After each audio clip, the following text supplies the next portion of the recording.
KG College of Arts and Science, or KGCAS, is one of the most preferred and fastest growing ISO certified arts and science colleges in Tamil Nadu. The college is affiliated to the Bharatiyar University and is located at the sprawling 40-acre KGISL campus in Coimbatore, which also houses the BPO, software and other KGISL educational institutions.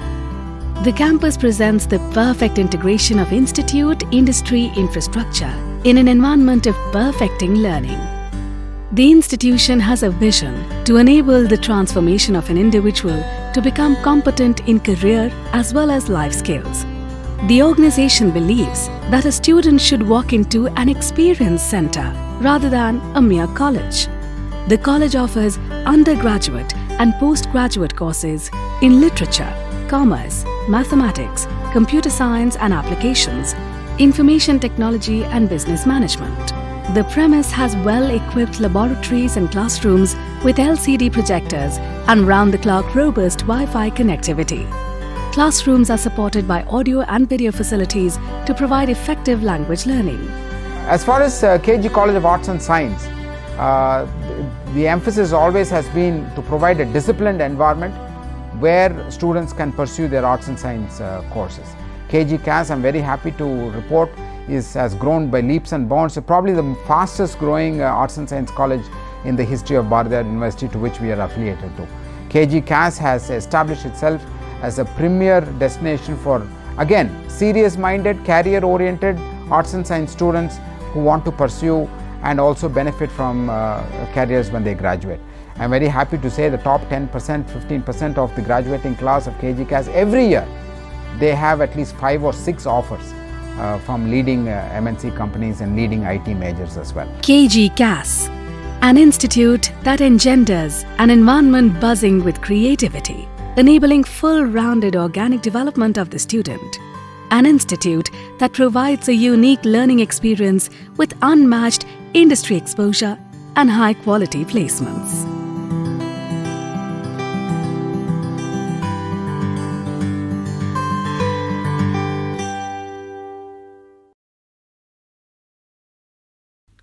Let me ask you this question.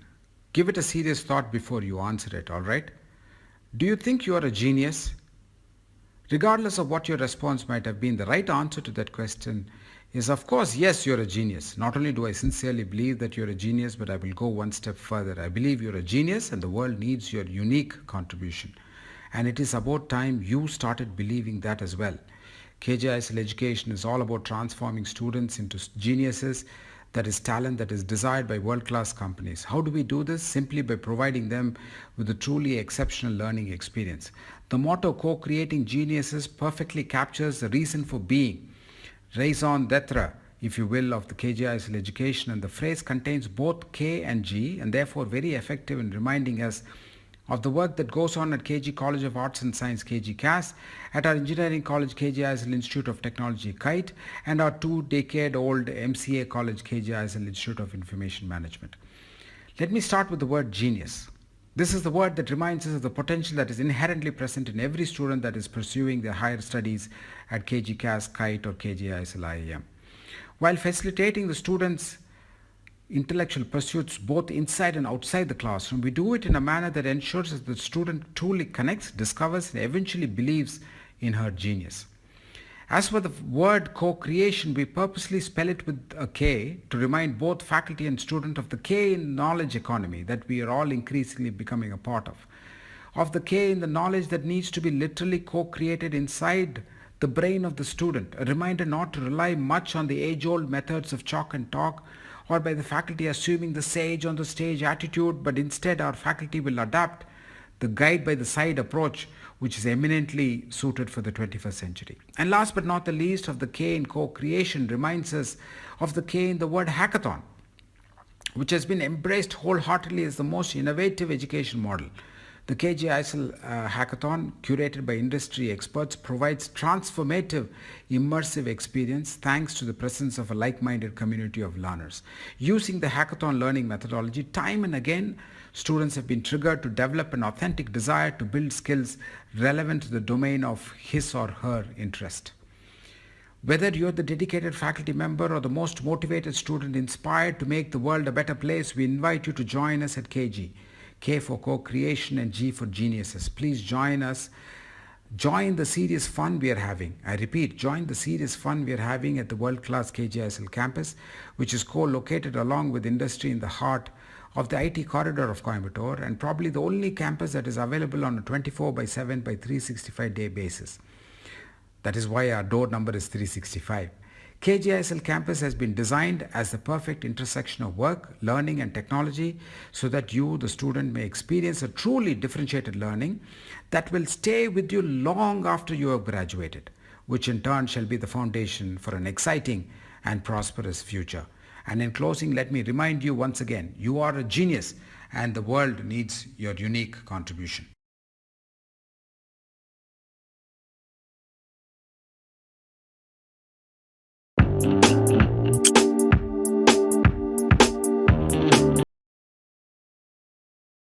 A smile is the universal welcome, says Max Eastman. Culture is not an initiative. Culture is the enabler of all initiatives, says Larry Sen. It is our culture to welcome the cultured, resourceful audience of this 6-day session of virtual faculty development program. We have in our midst our IQAC director, Dr. S. Vidyaman, whom I would plead to invite and welcome our guests and participants. Ma'am, may I present you to welcome and explore the greatness of our resource personnel, Dr. Krishnanand, founder, educator, the geoecologist. It is over to you, ma'am. Vidya, ma'am. Thank you, ma'am. Good afternoon, everyone, and a warm welcome to all of you at the 6th day of the 7-day faculty development program on research methodology. It is my great honor to welcome our chief guest, Dr. Krishnanand, founder and educator, the GeoEcologist online learning platform. Welcome you, sir. Thank you. Thank you, ma'am. Thank you, sir. I extend my warm welcome to our secretary, ma'am, Dr. B. Vanitha, principal, ma'am, Dr. J. Ratnamala. Welcome, ma'ams. It is my pleasure to welcome our vice principals. Thank you, ma'am. It is my pleasure to welcome our vice principals, deans, heads of the departments, faculty members, and participants from various institutions. I feel extremely honored to introduce the chief guest of this forum. Dr. Krishnanand is highly proficient scholar in the field of research and academics in geography and environment. As a student, he was inquisitive nature and always looked for innovative solutions. That inquisitive nature translated very well into his career as an educator and research scholar. He has been up to date with all the advancements in his field of research and academics. He has used technology not only for research but also to impart education to students. He has a passion for teaching the students, instilling in them the love for the subject and grooming them for the future attempts. He is a specialist in cold desert mountain ecosystem. His PhD work is the first attempt by any Indian to map geodiversity in Trans-Himalaya region. His work on geoheritage and geotourism in Trans-Himalaya has been recognized by the Oxford University. He is an avid field researcher and photographer with 2 geographical documentaries to his credit. One is Exploring Ladakh, a geoecological perspective, and another one is Spiti Valley Project. It is a great pleasure to welcome such a noted personality as a guest of honor today. Once again, I welcome you all. Thank you.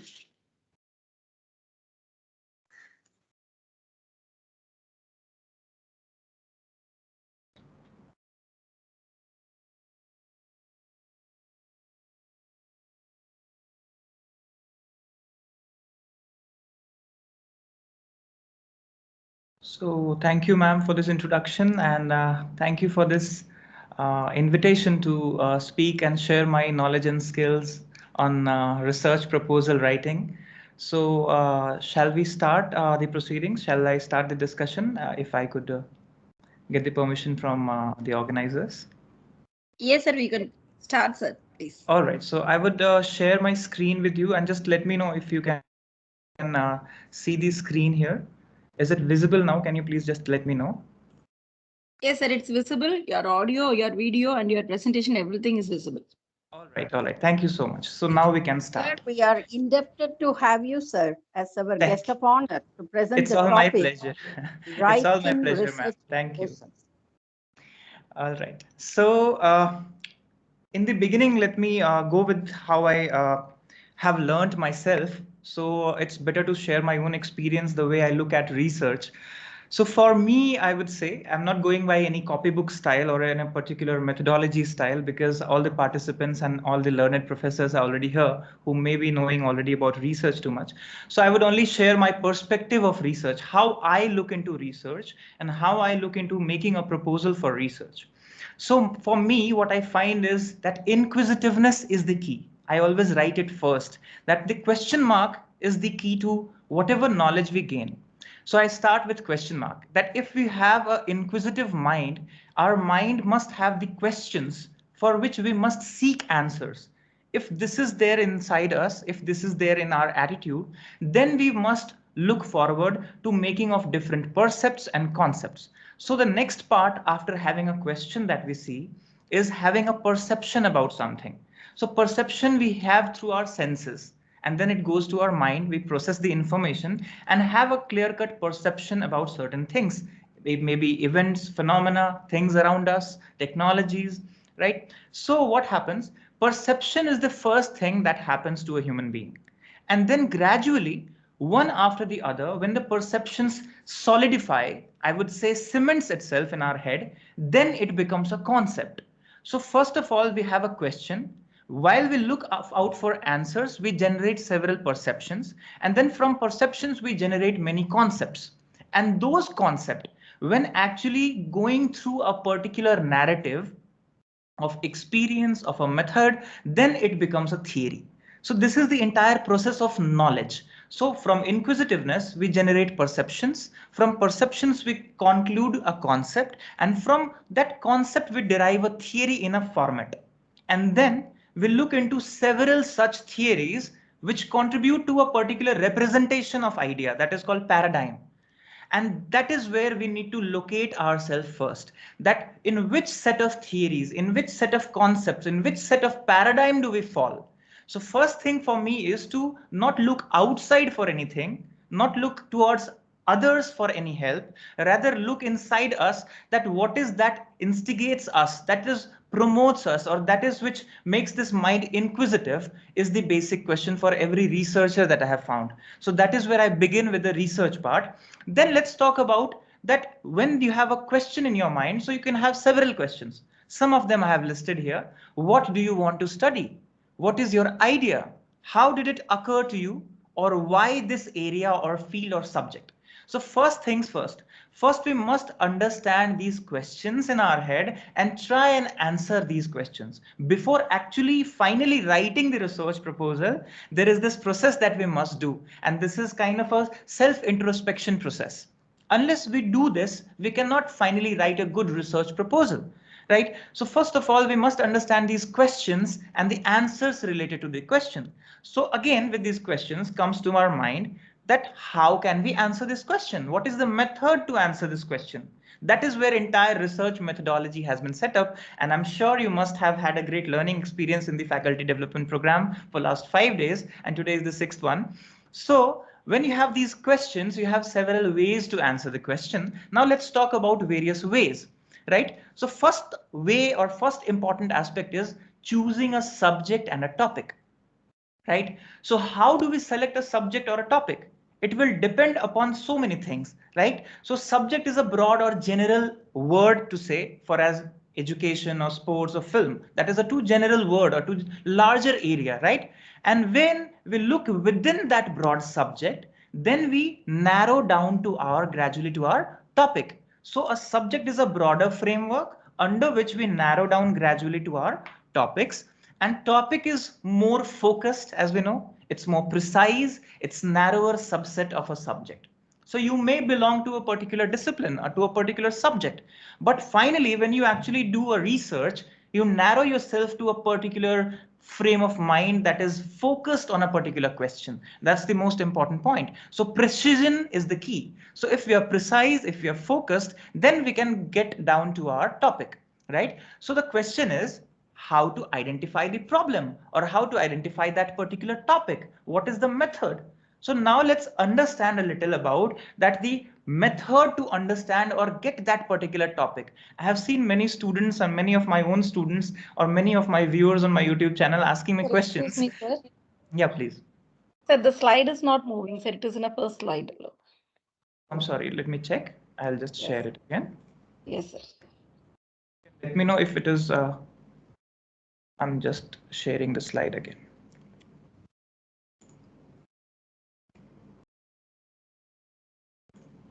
Are we on the slide now? What question? No. Yeah, but we are not in a presentation mode. We are in the design mode only. Okay. But I think you have to share the entire screen or a presentation window. So okay, probably let me check, ma'am, once more. Yes. I'll just share once more. Yes. Is it now clear? Yeah, now it is in a presentation mode and we can see the first slide. Now it is a second slide. All right, so we were talking till here, and then this is the third slide where I came to this identification of problem and topic. Till this, Yes. This is fine? Yes, sir, this is fine. All right, now let's go to the first one, how to actually get down to this topic and what are the important things. So here I have just given a diagrammatic representation of what we were talking right now, that what is the method to actually conclude ourselves to that particular research topic. So there are two different set of ideas, two different set of methods for say. And one is called deductive method and the other is called inductive method. Now these methods root back to very old human psychology of looking into the nature, looking into the surroundings and generating ideas of it. So first idea is called deduction. So if you deduce ourselves from a larger picture to that point, that is what is deduction. That means that if you can generalize things to a particular level after looking into several things. I'm sure many of you must be knowing Sherlock Holmes or Byomkesh Bakshi for that matter, many detectives for that matter. So what do? They actually look into the particular site where crime has been committed or something has happened, and then they deduce it to a particular point of conclusion. This is called deductive theory. And the opposite to it is induction. Induction means to induce something to the system. So this is something which you induce to the system and then generate the larger picture from a smaller point. So if I say that flood has come to Tamil Nadu, to Chennai in such and such year, and the imprints are visible in this part of the city. So the imprints will tell you the levels of flood. How do you generate that larger picture? How the flood would have happened from that particular point? That is induction. When you induce a point and then you make it large. So either way you can think, you can go from top to bottom or bottom to top, but this is the way we think. So from thinking, we generate a research topic. So we have to combine deduction and induction many times and also find out that what is that particular peculiar point where we want to reach. That is our research topic per se. So what is the base? How will you do it? What are the ideas behind it? So this is the list. Now there are 6 ways I have identified, or for that matter 7 ways in which you can actually conclude yourself to that particular topic. First is the brainstorming of ideas. Brainstorming of ideas means when you think about where should my research proposal be, which is the unique part. Is it going to be unique? Is already researched? So many things are going around the world. So am I going to do the research which is not going to be repetitive? So brainstorm your ideas means first make it a big picture of so many words and collections of topics. It's like a blank page with so many things written. That is brainstorming. Then at the same time, the next part is the literature of your primary interest. Now here is the catch that you may have already had the session on literature review, I am sure, or you may have in future. So review of literature is one point where you get these clarity that which portion is your interesting, it interests you, and which portion is not of your interest. Literature review is not just for getting the idea of what is being already researched, but rather at the same time it also helps us to simply reject what you don't want to do. People keep on saying, this is what I want to do, this is what I want to learn. But remember, it's also at the same time important that be clear about what you really don't want to do. You don't want to come into midway of research and then be disinterested. So that starts with review of literature. That is where you can catch your ideas to your interest, that this portion is going to be my arena, my niche where I'm going to build my career, my research. So that's important. That's why literature becomes important as second part. Then third important point is to ensure that topic is manageable and that material is available.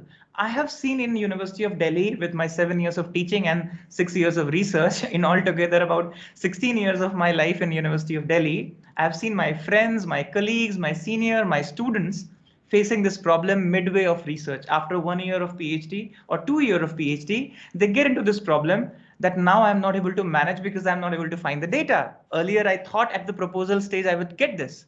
So beginning of the promise, proposal is the promise that you make to not your supervisor or to your university or to your dean. Rather, you promise a proposal to yourself first, that is it going to be manageable? Is the data available? This answer is for the self. A research scholar has to understand this for himself or herself, that is it manageable?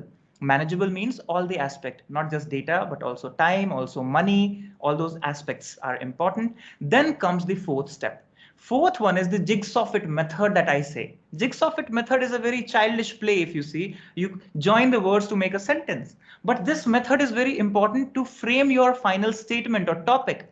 If you have so many words, keywords running in your head and you're not able to fit it to a meaningful sense, unless then you need to clearly jigsaw fit. So finally, when you jigsaw fit your theories, your ideas into the topic, then it will make sense. Then comes the fifth point, which I'm very sure you must have come across yourself and people around you, that we are many times very fixed in our approach. We only want to go into the same way that somebody worked, a stalwart in our field worked. I also want to become that person. But we need to understand that research needs a certain degree of flexibility as well, right? And how will you get flexible? When you have discussions with many experts in the field, right? You can write email to professors, you can write, letters to experts and ask or seek for advice on the particular area of research that you want to do.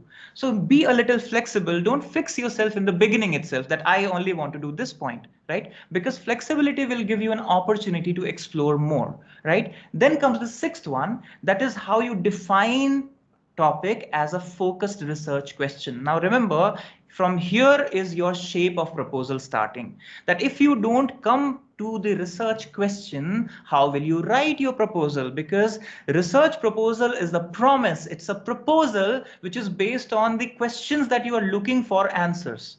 So that is where you need to focus. And then seventh step is the last step, which we'll be talking at the end of the session, is how to actually read and rewrite about the topic and finally make that proposal draft to actually present in the university.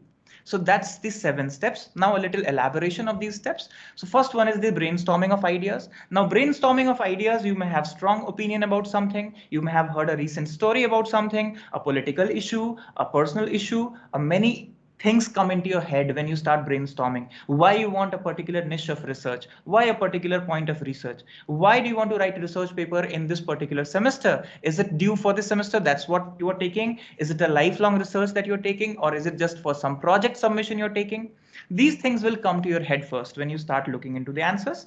Then the next point is you must be interested. If you are not interested, just for the sake of doing research, if you're doing it, you will lag in the midway. You will lag in the ideas that should be in your research. You will not fit in because the interest factor is the prime factor. And that should come from brainstorming. You should find that portion of research where your interest is, because then it will not sound a burden to you. Because many times I've seen people for 2 years or 3 years of research, when they take up, they start burdening themselves with big ideas in the beginning itself. So interest, if it is there, it will not look like that you're working for something. Even if you're working for 48 hours without sleep, you'll not complain, because I've seen people complain at the same time while doing research. So this is the first point. Then comes the second point, the reading and general background information. Now, this is very sensitive. Good reading, rejection in the reading, all these things are important in these days. If you type the keyword where you want to do research, suppose I say I'm from geography background, so if I type climate change on Google, I'll have hundreds of pages and information coming on Google. How do I decide which one to read and which one to not? So now here is a little catch, that remember, you need to scan all those current magazines, journals, or newspapers which are focused on your area of research that you want to do. Don't go into the generals. Like, for example, don't read Wikipedia, which is a very generalized information about everything, isn't it? So you must use your search engines to the best in that way. You can also seek help from your librarian, who has all the information about different kinds of genres of journals and articles. So reading is important to get yourself a background. If you don't have a background, the research will not flourish. Why? Because background is the structure. Background is the base on which you build your structure, right? It's like base or foundation of a building. So for that, a good reading amount of information is very much important. So step 2 is that. Then comes to focus on your topic. After you are well read, then you can have different kinds of thoughts, and then finally gather your thoughts into one point, that is your topic. It can be a little broad in the beginning, and gradually you can narrow it down. For example, I said if the broad topic is environment, or for say climate change for myself, if I say, you can choose according to your theme in the subjects that you prefer. So I'll have some common ways to limit my topic. What will be the common ways? By geographical area, I can limit in a particular area. By particular cultures, by time framework, I can limit my topic. I can limit it by the disciplines or interdisciplinarity of the topic. I can, also set a filter of population group. So I can have several filters to actually narrow down my topic. Now, it's important to recognize one's own filter in the field of research that you want to do. If you're doing a research in computer science, you'll have different filter. You'll not have a filter saying culture or geographical area. There you may have some programming culture, filter. There you may have some application filter. So that's important to understand what is your filter through which you will come to the focus topic. That's the important point here. Then comes the fourth step. So making a list of useful keywords. Now here is what I see people missing out on. If you don't keep a track words of these keywords, what will happen? You will not be able to generate good amount of review of literature. How will you search? So if you want to search your genre of work, you must understand to keep this track of words. Words are the best to describe your topic. So unless you want to write a good research proposal at the end, you must take care of these useful keywords, because research proposal is going to be weaved. It's going to be knitted through this language. And language requires particular keywords. So any research proposal sounding good to your ears will have the vocabulary. So vocabulary of a particular discipline in which you're making your research. So that's important. And remember, find broader and narrower terms, both synonyms, key concepts, and search them. Make a note of these words. What does this mean? So cataloging of your keywords is before writing research proposal. These things are important. Then comes be flexible, the fifth point that I already told you. Now it's very common to modify your topic of research during the process. So if you are very fixed in your mindset, you'll have trouble, because you'll not find apt data sometimes, not find apt reading sometimes. Then you have to take a little turn, little bend in your research idea. So what happens? It's common to modify. So proposal is not that a particular line fixed which you cannot bend or change. So be ready to be a little flexible in that. And also you can never be sure of what you may find, because it's research. While doing it, you may find several things that you never expected. I never expected certain things when I started working in Himalayan region, for that matter, in 2011. Before that, I only had readings and my experiences from 2006 to 11, 5 years. When I first went into the Himalayan region, I actually saw a different picture of Himalayan region. I saw something different. And I had this idea which was different by readings. So remember, after a particular reading, you may not have all the ideas. You may not have all the things. While actually doing research, you may generate several things. So be flexible enough to accommodate it, right? That's important.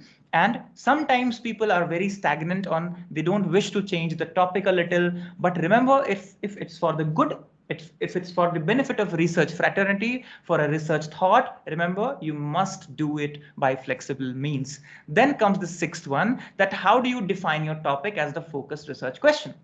So you often will begin with a word, remember, and then you will start to elaborate it gradually with the focused interest. So for example, if I say ideas, as I said, climate change, or for that matter, pandemic, COVID-19, that may be my idea of research. Then my research question can be, how has climate change influenced pandemic? Is there a relationship? Is there a correlation? Is there a covariance? Am I going to use it statistically, or am I going to look at it qualitatively? What is my idea behind that research question? So focused research question would be the third one. What principles of climate change are related to epidemiology, disease outbreak, or pandemic? Now, this is how I say is deduction from an idea to the research question to the focused research question. Now I can say that my topic is clearer, otherwise it was a little blurred, right? So that's what is the sixth one. And then is the seventh step, that you must do research and rewrite and formulate and reformulate the topic as many times as possible before actually finally writing or submitting your research proposal. So write your topic as research proposal for your thesis only after the sixth step is done. And in the seventh step, don't just submit the first draft. Rewrite, rethink, reformulate as many times as possible, right? That is the last step before you actually finally write. So that's where the title, your focus, your purpose, your objectives, your methodology, all these things should make meaning to that research. So that's the seventh step. So when you have performed this seventh step, then comes the final draft, writing the research proposal actually, because now the raw material is ready, the ingredients are ready, and now we are going to be cooking a very tasty food. Right? So if ingredients are ready, if you did not work on your ingredients, you will never be a good chef. So ingredients you made in the 7 points here. Now when you're using that ingredients to create something, which is a proposal, a synopsis, a draft that we say, it must have those essence of things that you prepared in the 7 steps earlier. So then first step is to write it clearly with simplicity in language. Remember, don't use big, booming, bombastic words. Use simple language so that it could be well read and clearly understood. In that, your title must be justified in your research proposal. Many people, beat around the bush. They take, topic something and then write about research proposal and they forget to justify their title at the end of the research proposal. So that should not happen. Second, keep short sentences with crisp meaning and context, because writing long paragraph would not interest your reader. If your reader is not interested to look into your synopsis, then it is useless at the end. So what happens? Keep it short sentences, keep it meaningful sentences, and contextual. Never leave a sentence without a context. Don't write flat sentences or generalized sentences. Every sentence should be supported in a context that you are trying to cite. So that's important. Then third point, the proposal should read like a coherent story. It should look like a sequence of events that happen. It should run flawlessly. It should be fluvial in nature, I would say, right? If it is related to development, discovery, exploitation, mismanagement, dichotomy, anything can be there, but a coherence is needed, right? The connect between the paragraphs is needed. So that's important. Then comes the fourth one, that you must be accurate and unbiased in your proposal stage. Because if you take a particular ideology into thought, if you take a particular bias alongside your proposal, it's not going to be good, right? And accuracy, when I say accuracy, is very much important, because I many times teach my students and always say there is nothing called a data in research. There is always a data of data that matters. If you don't give data of data, that is called metadata of data, then your data is invalid. So even if you have the best data in the country, but it may not be sounding accurate unless you cite the sources. Whose data? Have you collected it yourself, or is it from some agency? What is the efficacy, if you see, of that data? Is it accurate enough to come to a particular conclusion? If not, you must mention the problems associated of the data as well at the research proposal stage. That, see, I will be taking these data for now, but I'm sure that these data may not be accurate to that level. So I'll be looking into more data. This is the way you should understand in research proposal stage. Don't be fixed that, this is the data and that is the answer to everything. So that is one thing that is important. Then comes use of heading and subheading method. Now, while writing research proposal, you must understand that it is like a framework of things. It's like a software that runs with different layers. So headings and subheadings are different layers of the software. Even if one subheading or heading you mismanage, or if you don't do it, the coherence will not happen. So heading and subheading method is a great method to actually make it sound in a flowing manner. The knowledge should flow, the idea should flow clearly. So heading and subheading method is good one. And then if you are using tables, if you are using lists or illustrations in the proposal, then you must make it well labeled. Labeling is important. Source is important. Don't take for granted that the reader will automatically understand it. No, you must mention every time that from where have you taken that illustration, from where have you taken the table or list, right? So that's important. Then comes the seventh one. That is about potential outcomes and contingency plans.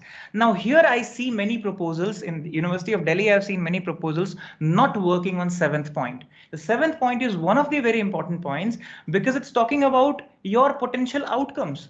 It means at proposal stage, what outcomes are you expecting?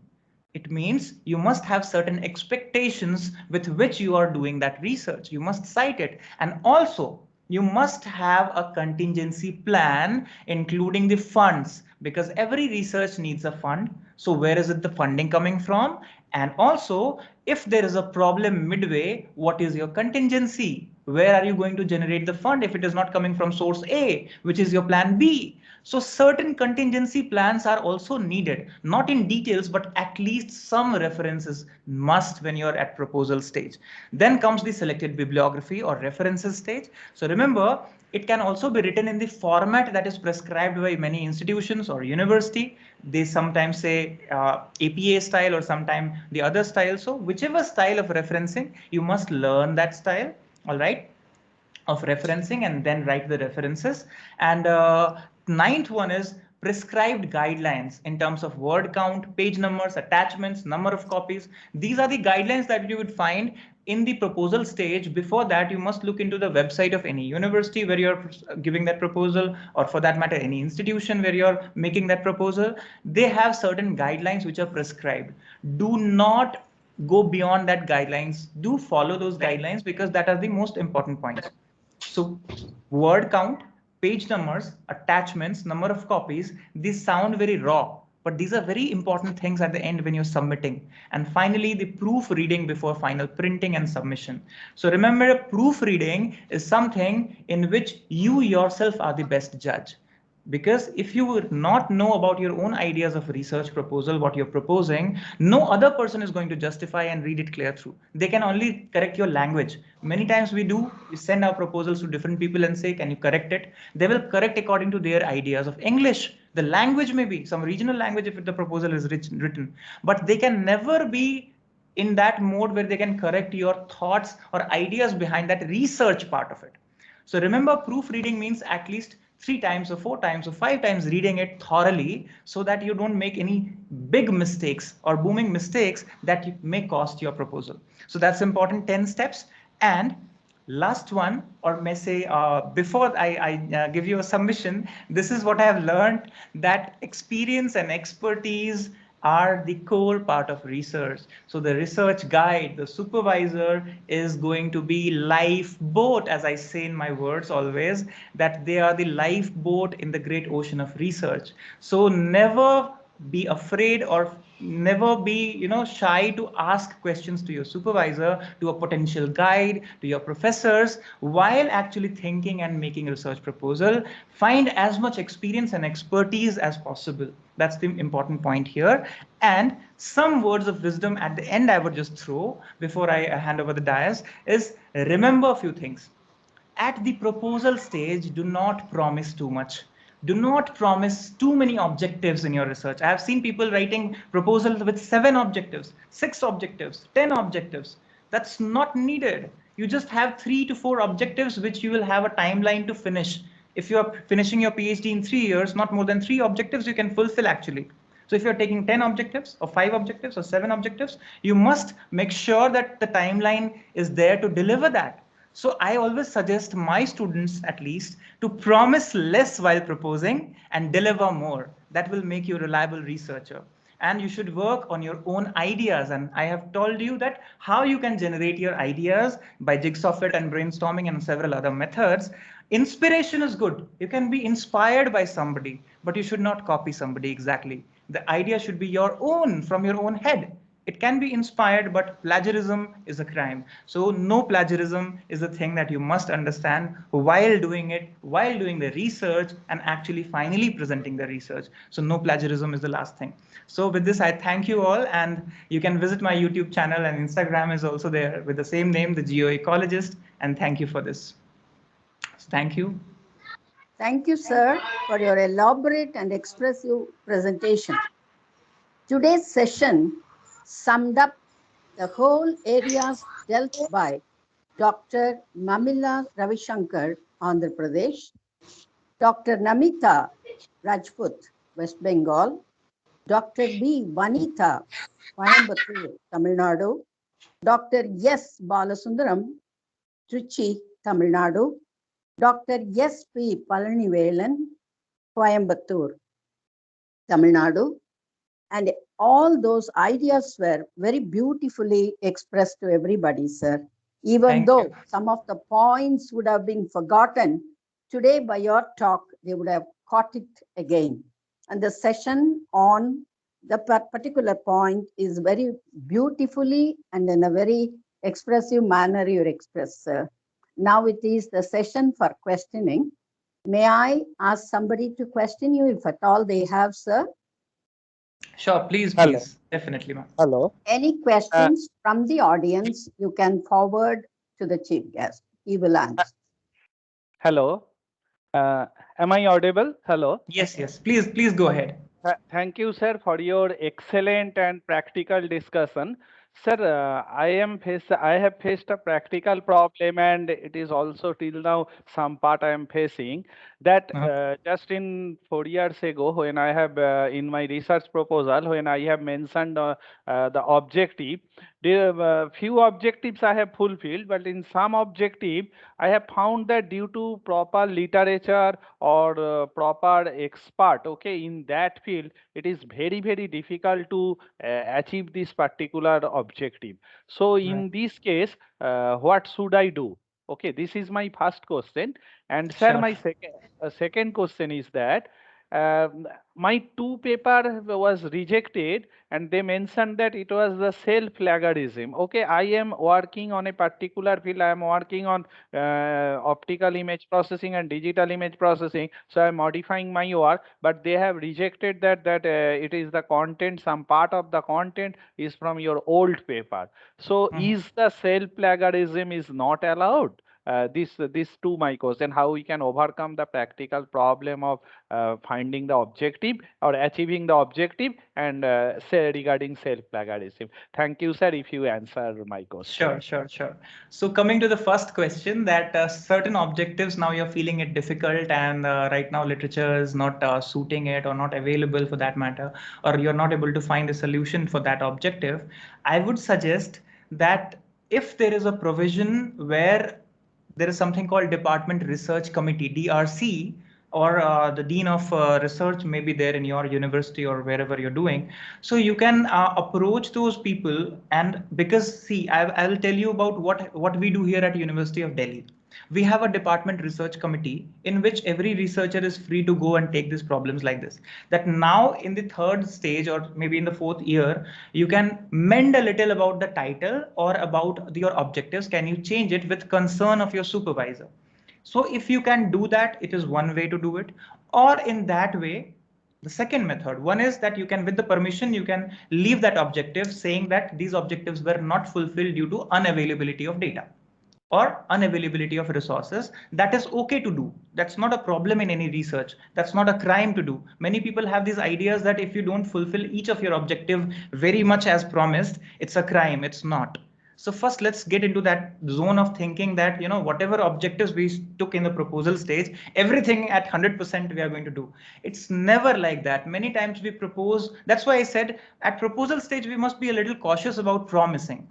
Right? If you promise a little less, it's better to deliver more than what you promise rather than not delivering it. So now, because you have crossed that stage, what you can do is at least make a letter to those people in the department research committee or your supervisor who can mend that part and allow you to leave that proposal, leave that objective to that, whatever, till what extent you have done it. And if they don't allow, then what you can do is write a common description that is available till now on that objective, citing that these areas are not researched yet. It means if somebody is reading your research at the later stage, they will understand the research gaps. So quote them as research gaps for the later people who are going to read your thesis on, what you said related to information system or optical system that you are doing. So that's one way or two way to work out that part. The second part that you said was related to publications. Now remember, publication houses work on plagiarism software these days. They have a fixed parameter.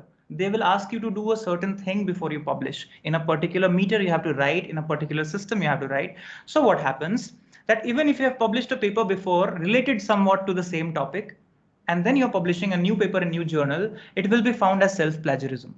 So there are two things here. One thing is that you can request that this paper is different and it's written by me. This paper is different, which I'm, through the letter part. If they don't accept, the second option is that you can do paraphrasing. That's the best option to avoid plagiarism. Now, many people don't understand what this paraphrasing is. Is it simply rewriting the sentences? Or is it simply reworking the vocabulary? No. Paraphrasing is changing the ideal outlook of the paper. It means that if your paper looked in this particular way, talked about this idea flowing, the ideas has to be changed from the previous paper through reworking on the language, on the vocabularies, on the important things. There can never be a coherence in your previous research and this research if they are two different research.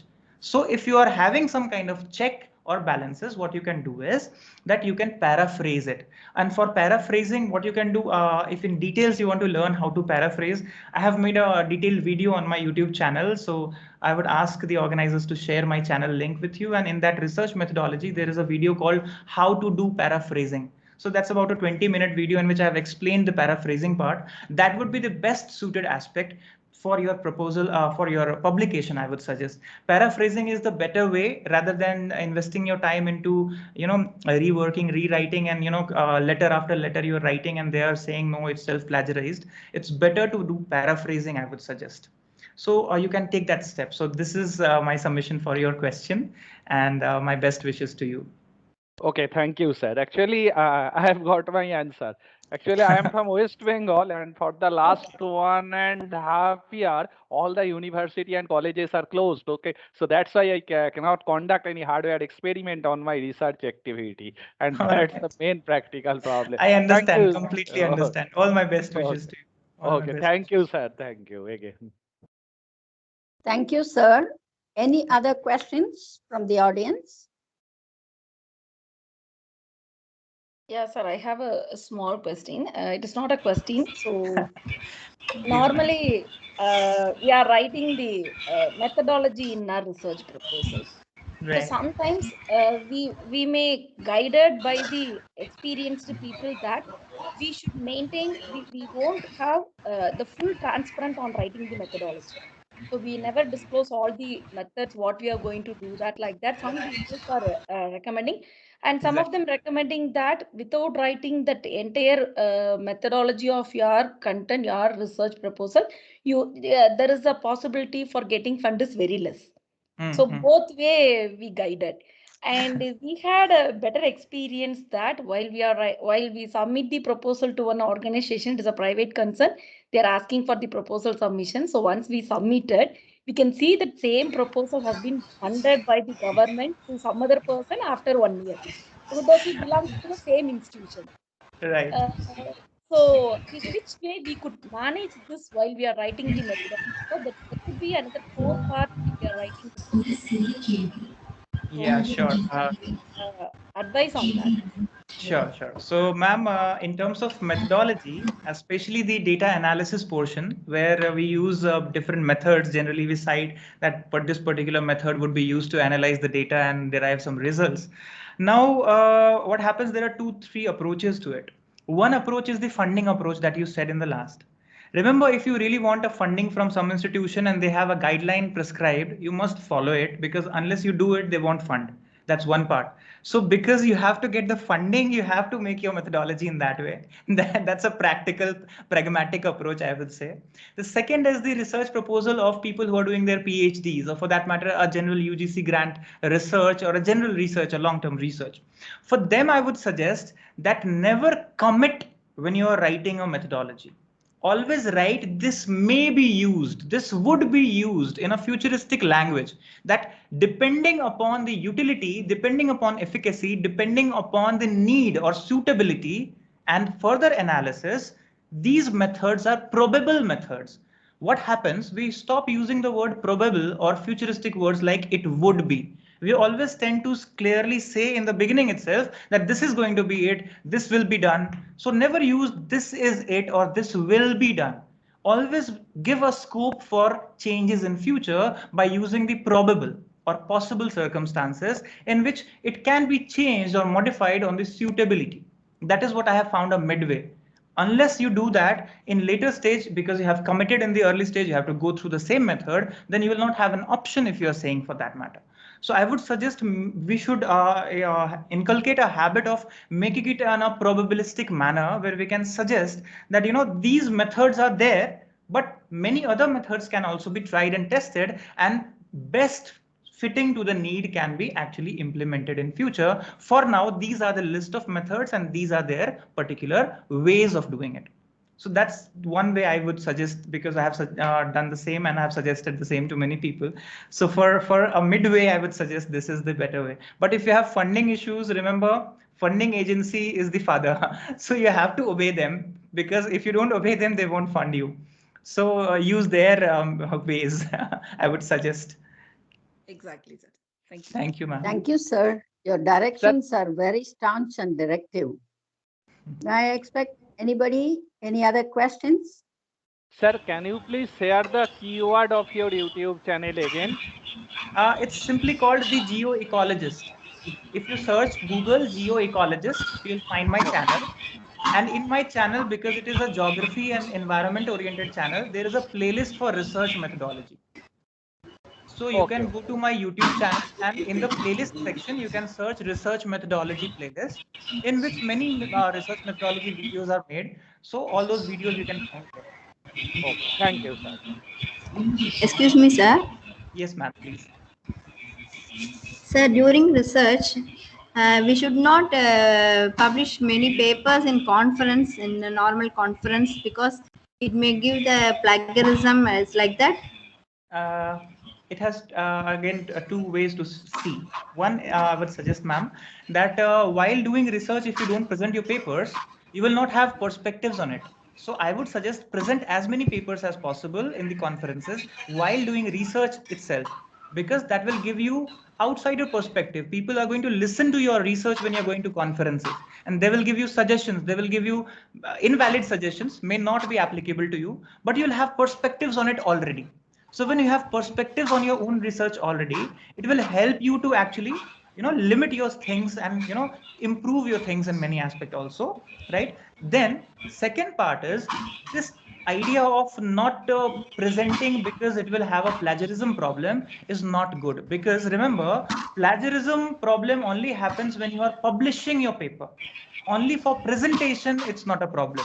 I would suggest if you are publishing into a particular journal, then it's good. You should publish, but you should not repeat the publications. In general, I would say across India, what I have seen is a researcher does a research and the same research is repeated after repeated, just topic changes, little abstract change and little conclusion and introduction change, and then people post it to different journals. The problem is with that kind of self-plagiarism. If you are having 3 objectives, 4 objectives in your research, each objective is potentially an individual research paper if you see so. I would promote more people to present as many papers as possible, gain strength from others' perspective, and also publish it. But I would suggest please have some standard of publication set for yourself. Don't publish in any edited book or any journal. Publish it where you find it, to a standard, to a quality. So quality is what we are actually looking into research now, because quantity, if you look into Indian research, quantity is overflowing. You have several journals. Every department has 4 journals. So don't do that publication. Do less publication. As I always say, promise less and deliver more. So do less publication, but effective publication. That would be the best suggestion. Thank you. Thank you very much, sir. Sir, I have a question. Yeah, please, ma'am. Sir, yeah, sir, I am from computer science department and I am doing PhD. What my question is, we have so many updations in computer science area, right? So we have to update it more for that. Here I need to know how many updated papers that I have to choose for writing a proposal for a better work, sir. Please give me some tips. Sure.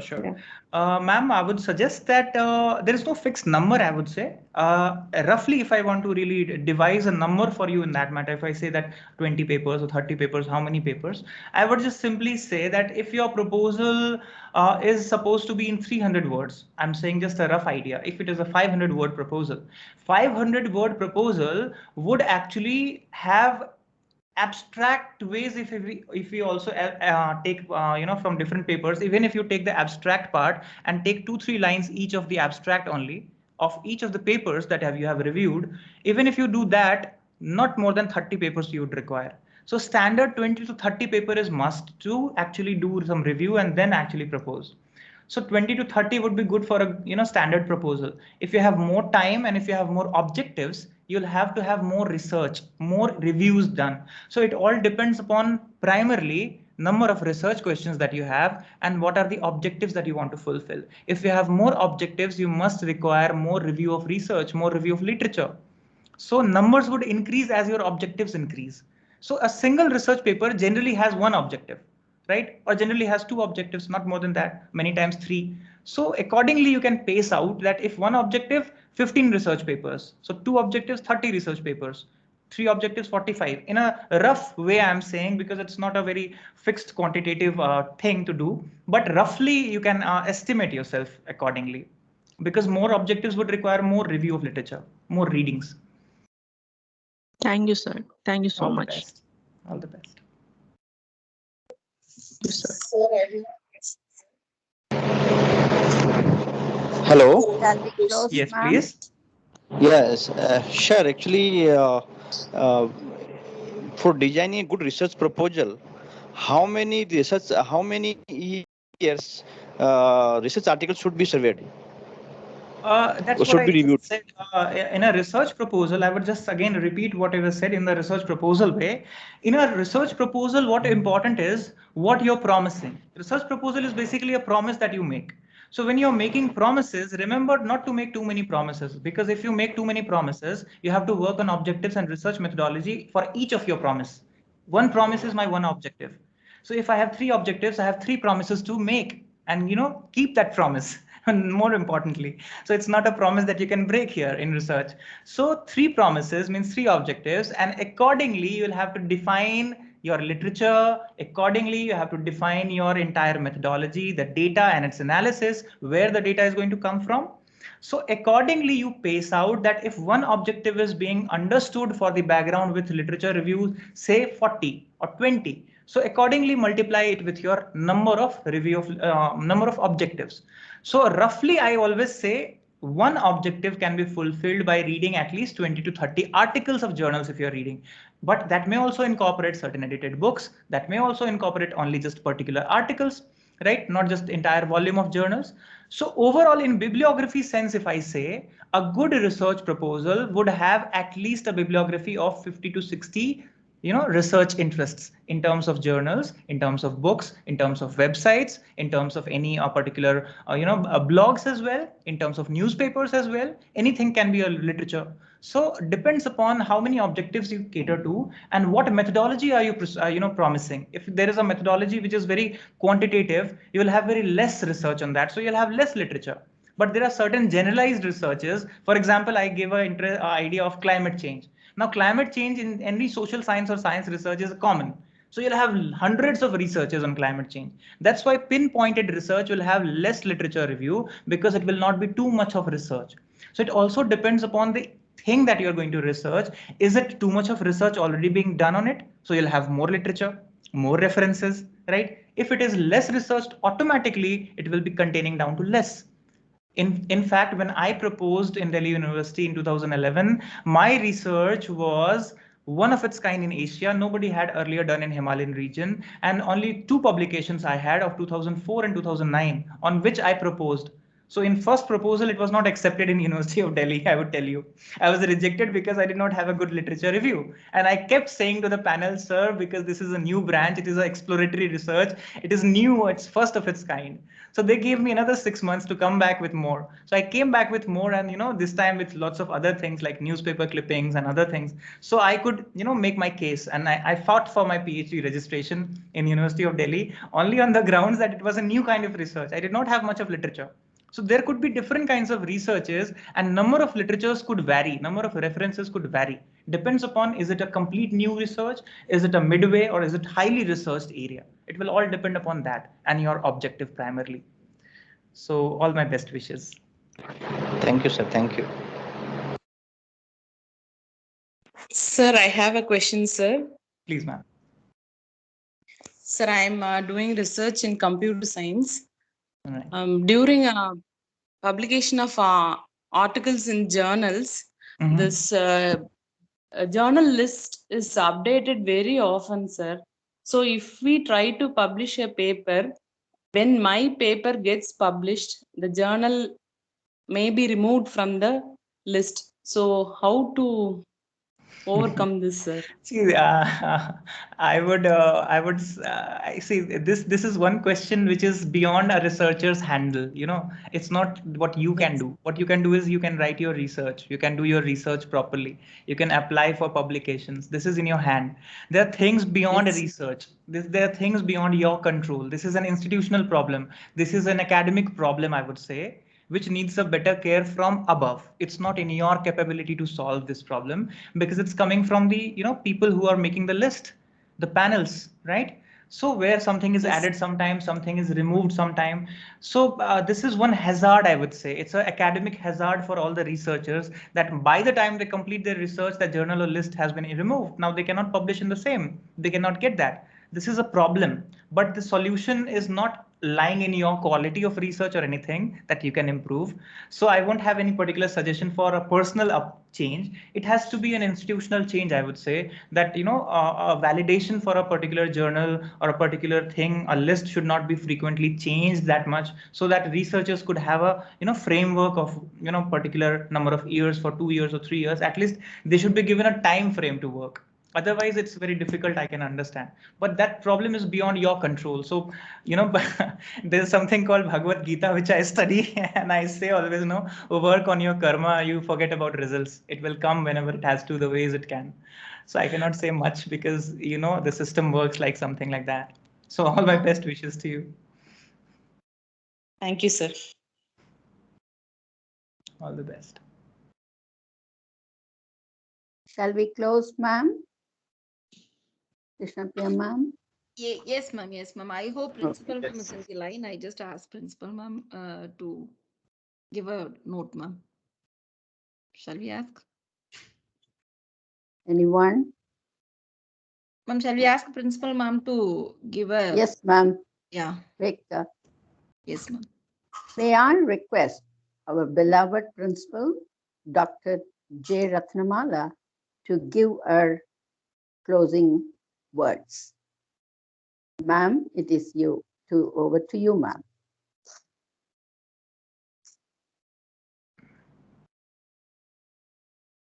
Principal, ma'am.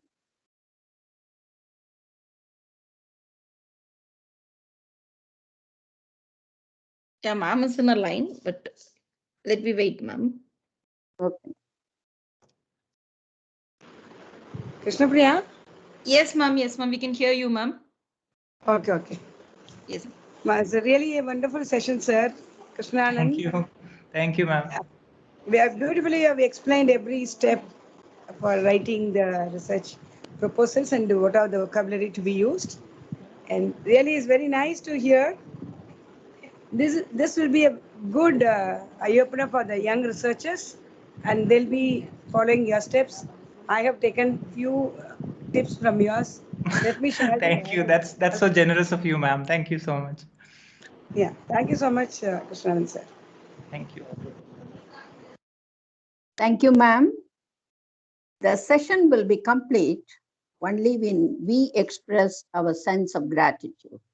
Now, may I be permitted to invite Dr. B. Sangeeta, Head, Department of Biotechnology, to express our gratitude on behalf of KG College of Arts and Science Faculty Development Program organizers. Now, over to you, ma'am. Sangeeta, ma'am.